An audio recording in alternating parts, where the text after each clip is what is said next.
Tonight I'm going to talk to you about my research on the deposition of Roman material culture in riverine contexts. And this is a topic which has occupied nearly half of my life and the majority of my archaeological career. So I'm currently working on a project which is mapping and analysing and recontextualising Roman objects found in rivers in Britain and in Germany. But tonight I'm going to focus on a particular assemblage recovered from the River Tees at Piercebridge in County Durham in what's now northern England. So, for those of you who are not intimately acquainted with the geography of northern England, Piercebridge lies on the boundary between North Yorkshire and County Durham, and it's not far from the town of Darlington. And Darlington is perhaps more famous for its industrial heritage than its Roman heritage. And it's strongly associated with the advent of the railways and Stephenson's locomotives, rather than the Roman past. But 2,000 years before that, in the Roman period, it lay on the main Roman road between the legionary fortress at York and the frontier at Hadrian's Wall. And therefore, Piercebridge was a site of major strategic importance and saw a lot of traffic too. There's evidence of military activity at the site from the 2nd century, and the ditches of a 3rd century Roman fort are visible even today in the village. A small town also grew up at the site, and numerous bridge structures were built spanning the river throughout the Roman period. Now, once we've got the location of the site, we can think a little bit more about what was found there.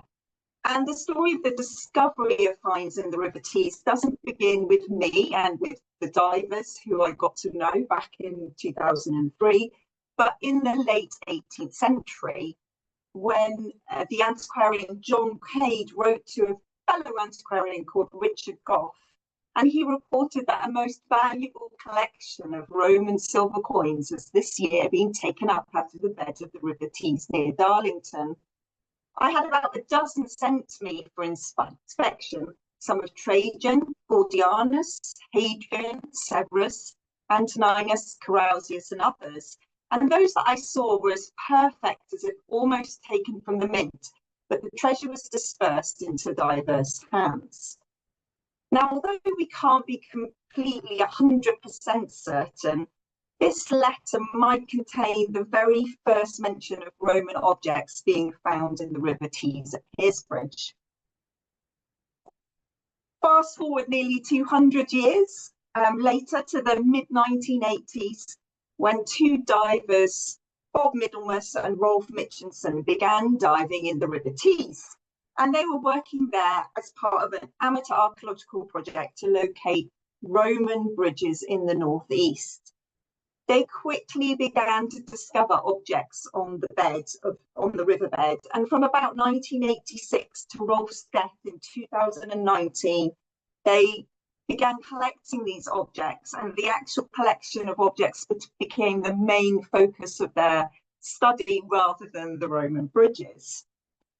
Over that 30-year period, they meticulously collected every object they found, even sieving material that they recovered from the riverbed and from mud, and collecting small things like tiny jewelry elements. And they kept records of the find spots of the majority of the things that they found.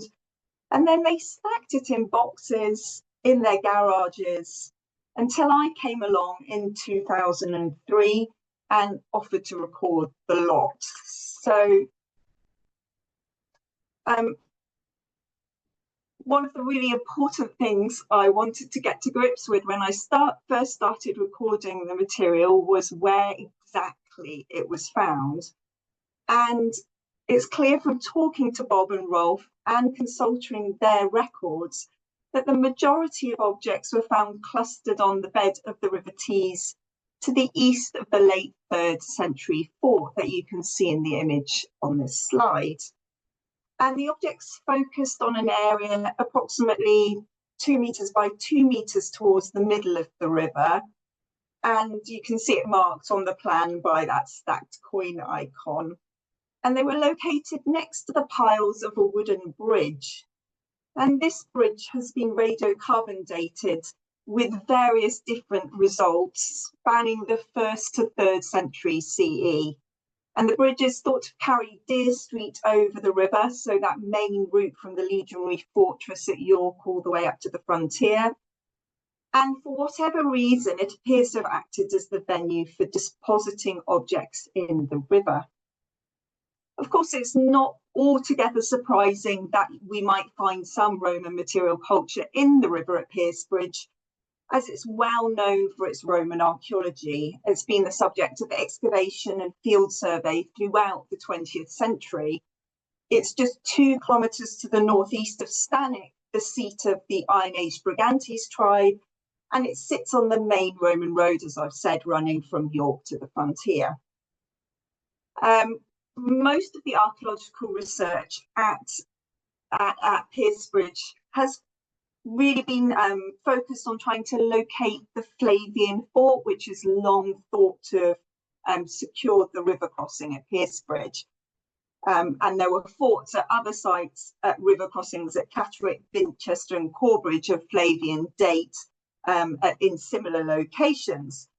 But archaeologists have never succeeded in finding any conclusive proof of this early fort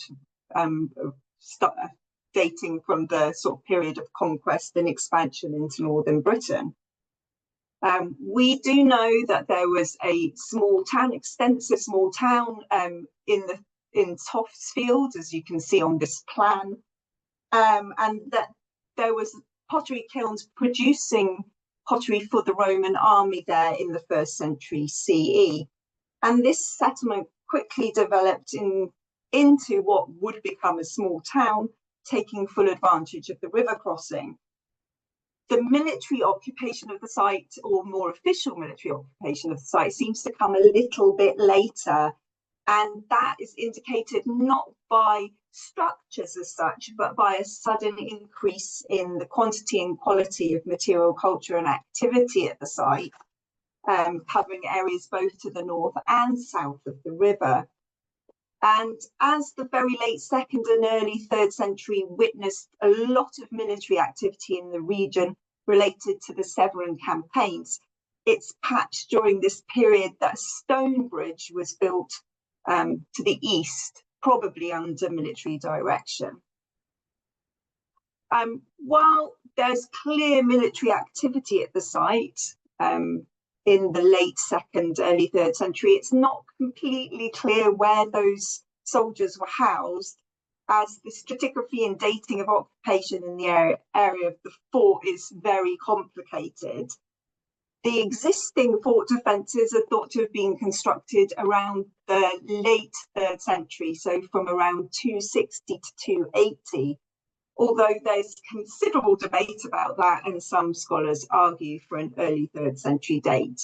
There are lots of epigraphic evidence for the identity of the soldiers from the site, particularly from 3 legions, the 2nd Legio Augusta, the 6th Legion Victrix, and the 22nd Legion Primigenia, and all of these have origins in Upper Germany. So now we've got an idea of both the general location of the assemblage and the more specific find spot. I'll get back to talking about the actual coins and objects. So in 2003, Bob and Rolf contacted me when I took up post as Finds Liaison Officer for the North East. And that's a role that is part of a national scheme called the Portable Antiquity Scheme, which encourages members of the public to record archaeological objects found during their everyday lives, but predominantly focuses on finds recovered by metal detectorists in the UK. And they called me up and they said they had a few objects, I can remember this call, and that I might be interested in looking at. I went over to Bob's house and they opened a garage and revealed what was definitely more than a few objects, all stacked in ice cream tubs, which I then ferried back to my office And that's where a project began, which, as I've already said, has taken up half of my lifetime. So over the course of 30 years, the divers recovered more than 2,200 objects, 1,444 coins, 40 kilos of pottery, and 15 kilos of animal bone from the riverbed. They also recovered substantial amounts of organic material, leather tent panels, shoes, and other objects, which they reburied in the river when they became aware that they would not be able to afford or attempt archaeological conservation of that material. So while I recorded these objects as a Finds Liaison Officer, or at least began to record them as a Finds Liaison Officer, I could have just spent my entire job doing that, and I had many other public finders to record objects from. So I couldn't give as much attention to the assemblage as I might have liked. So in 2017, I applied for a grant with the Leverhulme Trust in collaboration with Professor Hella Eckhart at the University of Reading, and our application was successful, enabling us to study the objects in far greater detail than would otherwise have been possible. So all the objects and coins in the assemblage were individually recorded as part of our project. And if you want to take a look at them all, they're all on the Portable Antiquities Scheme database, which is an open access online database, which you can find at finds.org.uk. And every single object and coin in that assemblage has a description, discussion of parallels, and photographs. And if you want to learn about any of the objects or coins that I talk about here tonight, then this would be the first place to look. Now, these database entries are complemented by our monograph, which again is available completely open access through the ADS. And in contrast to the database records, which are very, very detailed and give very specific information about individual objects, our monograph focuses on the broader interpretation of the assemblage and looks at the deposition of objects in water throughout the Roman world. Now, although the majority of the lecture will focus on coins, I promise, I think it's really worthwhile presenting a brief overview of the other material from the site. So the assemblage is exceptionally rich, particularly in items associated with dress and military identity. There's a huge amount of horse harness and also quite a few sword bout fittings. And this suggests the presence of infantry and cavalry soldiers. There are also some unusual items of military equipment which hint at links with the Danubium and Rhine limes. There are lead ceilings amongst the assemblage. In fact, we have the second largest group of lead ceilings found at any site in Roman Britain, and they reference the 6th Legion, as well as auxiliary units from Winchester and Vindolanda, which are nearby Roman forts. The wider military community is also represented by a surprising amount of gold jewellery, some of which you can see delightfully arranged here, as well as hairpins and finger rings. But there's also a small and significant assemblage of figurines depicting Mercury and his attributes, the cockerel and the tortoise. While it's possible that a proportion of the material represents rubbish that somehow found its way into the River Tees, the unusual nature of many of the objects and the huge number of objects found and their intrinsic value together suggest that they were deliberately deposited in water, perhaps by members of the military community on their way to or from the northern frontier.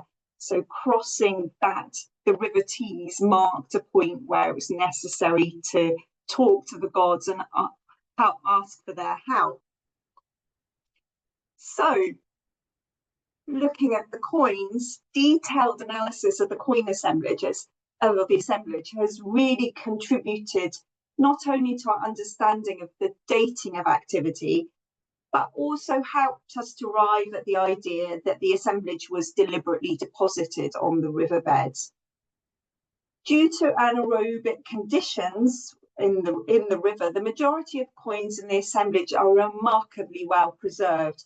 I'm used to dealing with coins found by metal detectorists where you can barely see a thing on them, but these coins were beautiful to record.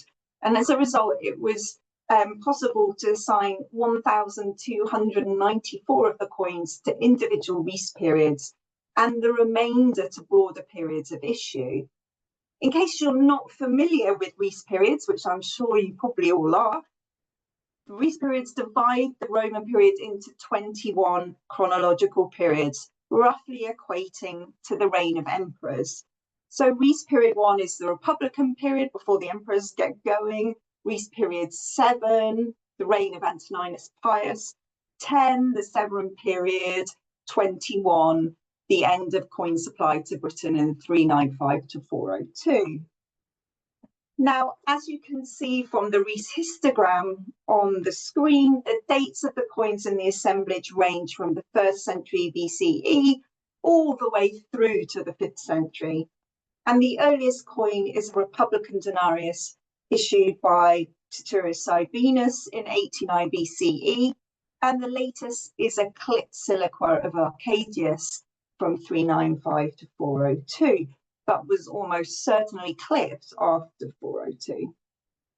However, as the Rees histogram also shows, the majority of coins found in the river were issued between the Flavian and the late Severan period, with particularly large peaks in Rees period 7, which is the Antonine period, so 137 to 161 CE, and between Rees periods 10 to 12, so 196 to 260. And in contrast, very few coins issued in the later Roman period, so from the late 3rd century and into the 4th century, were found in the river. So in isolation, the riverine coin profile provides some clues to the chronology of activity in the river and the intensity of activity there too. However, as Roman coins can remain in circulation for a really long time, their dates of issue can't be conflated with the dates of their use and loss. Bronze issues of the Trajanic to Antonine period frequently found in much later contexts in northern Britain. And indeed, the pattern of use wear for most of the issues from the river is consistent with deposition in the later 2nd or early 3rd century. And some wider context for the riverine coin profile can be provided by comparing it with patterns of coin loss for northern Britain more generally. So I created a set of northern mean values by collecting portable antiquity scheme data as well as published excavation assemblages to create a northern mean value. And this indicates that in the early Roman period, the coin profile for the river is broadly comparable with that for the region as a whole. And in the early Roman period, the primary users of coinage were the army, and therefore most forts, military installations, and associated urban foundations have patterns which are dominated by this sort of early coin loss. And so the early to mid-Roman coin loss that you see in the Rees histogram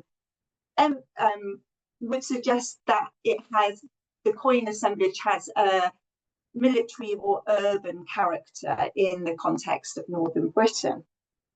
However, as you can see, the river profile completely diverges from the regional norm in the late 2nd century CE, and the abundance of coinage in Rees periods 10 to 12, so that's 192 to 260, is really, really striking.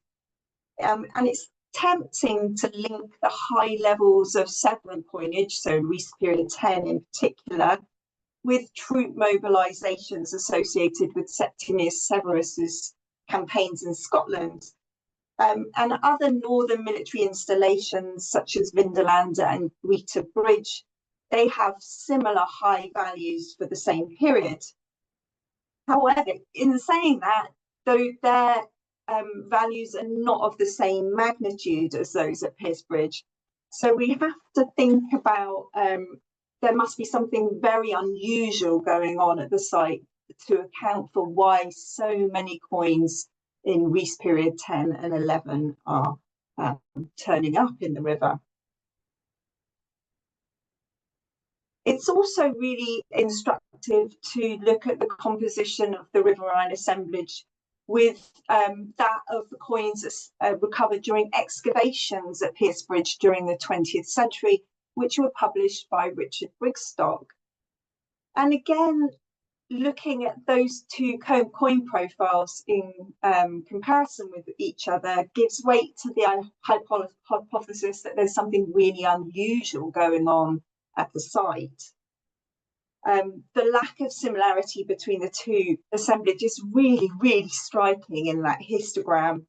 And like the riverine material, the excavation coin profile is essentially late Roman in date and really takes off in Reese period 13, which is 260 to 275 CE, and continues at high levels until the early, well, even into the mid-4th century CE. And that completely contrasts with the riverine assemblage. And this contrast suggests that the assemblages were formed in very different ways. That's to say, the riverine coin assemblage is unlikely to simply represent a sample of site finds which have eroded out of the riverbanks or have come from middens that have ended up in the river or just rubbish deposits. So we also need to think about the denominational composition of the assemblage, and this may support the hypothesis that there's a depositional event that happens specifically in the early 3rd century CE. So we have a lot of coins with issue dates in the Severan and late Severan period, but also the composition of the assemblage is quite telling too. As you can see in these two diagrams, these two graphs, the ratio of silver to bronze coinage recovered from the river is very high, particularly when compared with the excavation material. And the presence of so many denarii was likely a direct result of the deliberate selection of precious metal for votive purposes.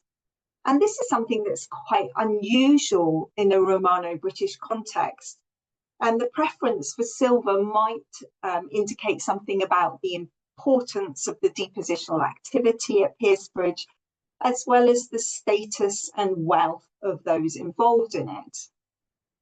It might also represent another piece of evidence for the military character of activity at Piercebridge, as larger proportions of high-value coins are found at military installations in comparison with civilian sites, and military provinces such as Britain, Upper and Lower Germany and Pannonia appear to have received much more silver coinage than civilian ones such as Gaul and Italy. However, in making all of these observations, it's also likely that the dominance of the denarius reflects the date at which the bulk of the coins were deposited. After 196 CE, bronze denominations didn't really arrive in Britain in any quantity, and therefore for a time the denarius represented the lowest value denomination that was regularly supplied to the province.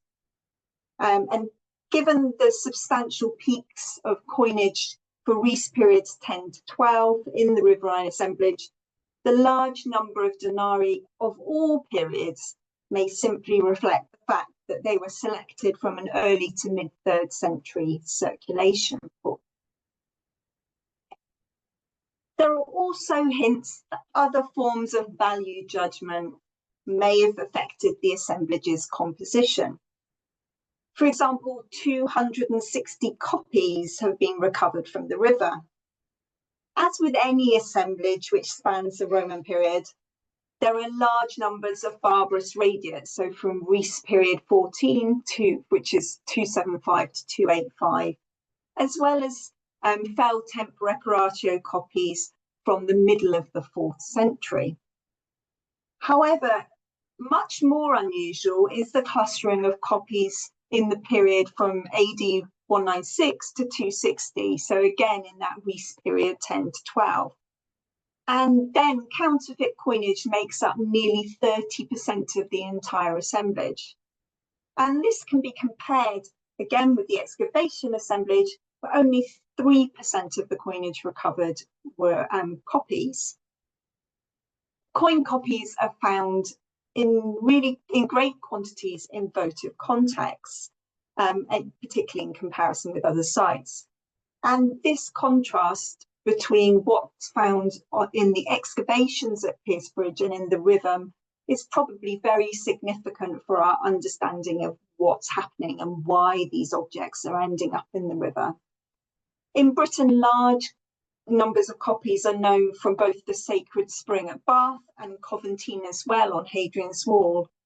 And at the Markburg and Kastelberg sanctuaries in Germany, analysis has demonstrated that coin finds are skewed towards copies when compared with coin finds from nearby settlements and with hoards. And traditionally, this emphasis on copies has been argued to illustrate the deliberate discard of worthless or low-value issues by pilgrims or devotees who are keen to fulfill their religious obligations at a discount. However, recent research has suggested a ritualized context for the production of at least some copies at times of stress and change, when the population or sectors within it felt it necessary to recreate or rearticulate their identity. And in the case of Piercebridge, such an idea would apply equally well to the experience of the local population faced with the arrival of the Roman military around 180 CE at Piercebridge, or to the Roman army on the cusp of military campaigning in the north.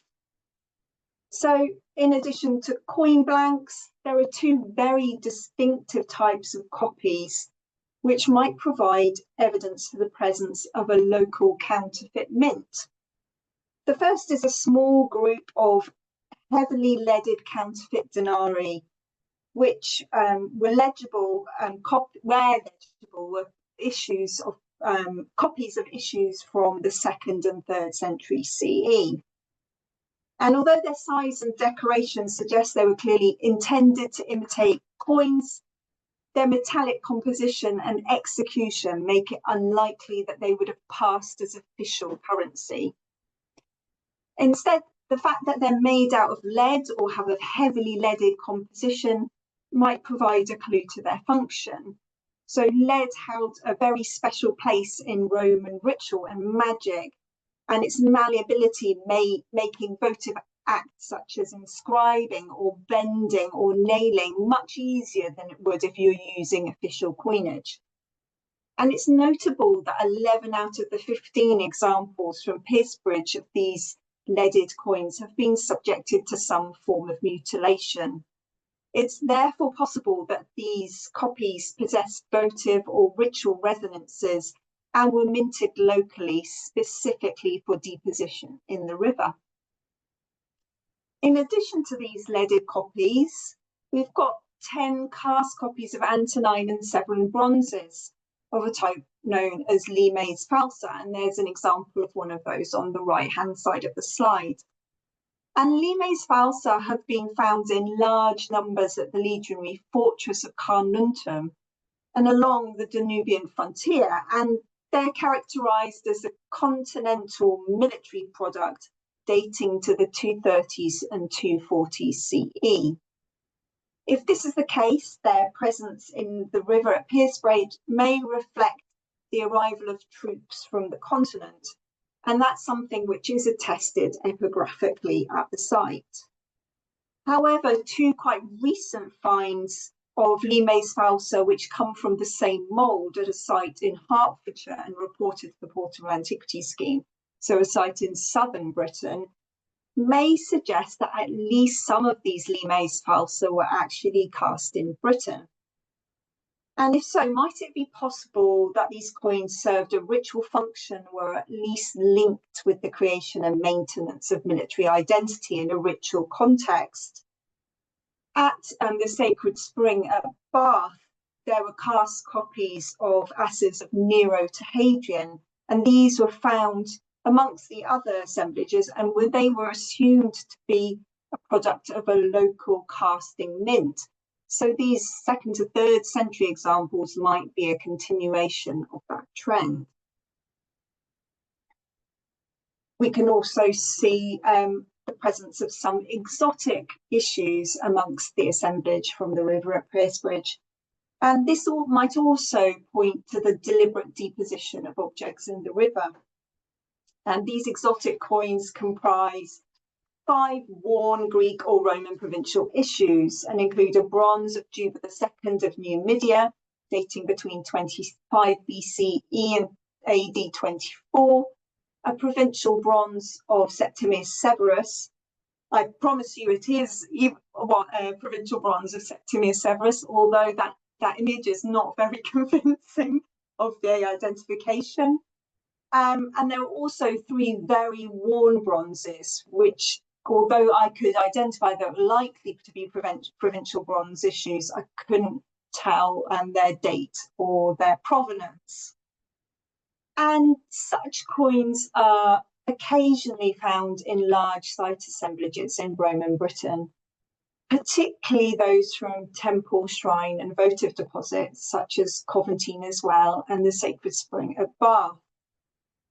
And it's possible that the size of such assemblages, rather than their votive nature, led to the inclusion of the occasional oddity, although it's perhaps again significant that no coins, exotic coins, were found in the excavation assemblage from Piercebridge. Just as with the other with the copies, there are both pragmatic and ritual explanations for their presence in the assemblage. While some scholars would argue for their disposal because they didn't constitute legal tender, it's also possible that they were imbued with a special significance and selected precisely because they were exotic or different. We have several Greek sealings, so sealings which attest to the presence of goods from the Eastern Mediterranean, and they would have labelled consignments of goods from there, and that clearly illustrates the cosmopolitan nature of Roman Piercebridge. So it's possible that these coins might represent the offerings of merchants, officials, or members of the military community who've come from these regions. So the date range and the denominational composition of the assemblage, as well as the presence of counterfeit and unusual coinage, indicate that there's some type of unusual activity focused on the River Tees and its environs during the mid-Roman period.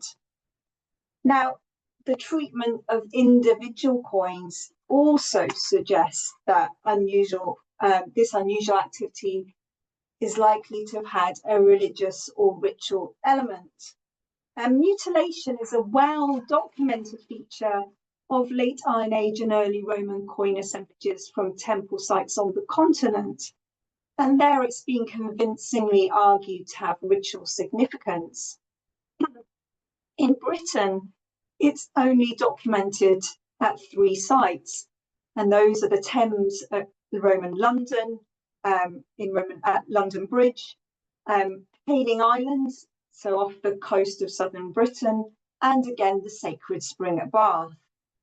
And all of those sites clearly have ritual associations. And as on the continent, it appears to be associated with the early years of Roman occupation. Unfortunately, and the unusual treatment of coinage isn't always remarked upon in excavation coin reports. So it's likely that these three sites, so London Bridge on the Thames, Hayling Island and Sacred Spring at Bath, are really just the tip of the iceberg. And as a result, it's quite difficult to contextualise what's going on at Piercebridge within a national context. However, there's something clearly unusual about the assemblage, and as 142 coins, so approximately 10% of the assemblage, have been broken, defaced or mutilated. And to me, that seems remarkable and worthy of more detailed study. So the histogram on the left provides an indication of the proportions of each type of treatment using categories that were proposed by the scholar Philip Kiernan. So 54 coins ranging in date from the Republican period all the way through to the reign of Postumus in the late 3rd century were deliberately halved or portioned. And they account for more than a third of all the mutilated coins in the assemblage. Although there are a few cut halves and quarters, there appears to be no clear pattern to the breakages, and the majority have been broken into irregularly shaped fragments. As intentional versus natural damage is not always easy to distinguish, it's possible that some of these breakages are the result of accidental post-depositional damage. However, it seems unlikely that all of these can be interpreted in this way, particularly as no adjoining fragments of coins have been recovered. And in some cases, it's very clear. You can see the chop marks where the coins have actually been cut in two. Now, if the majority of the denarian radiates have been cut into regular fractions, it might be possible to argue that the action was undertaken to create small change when bronze coinage was in short supply in the early 3rd century CE. And although no parallels have been found for creating fractional denominations of the denarius, the halving of 1st century bronze coinage is known throughout Gaul and Germany at military sites including Nijmegen, Bourbon-les-Bains, Vindenisse and Novatium. However, it's the lack of uniformity in the cutting and the breaking that seems really crucial to me to their interpretation. The action of breaking or cutting the coin may have been as, if not more important than the result. So the act of breaking could be viewed as a form of ritual killing or sacrifice, with the violence of the action akin to the sacrifice of an animal. And parallels can be drawn with the fragmentation of objects in the Neolithic, the ritual killing of weaponry and other objects in the Bronze and Iron Age, and the dismemberment of statuary in the late Roman period.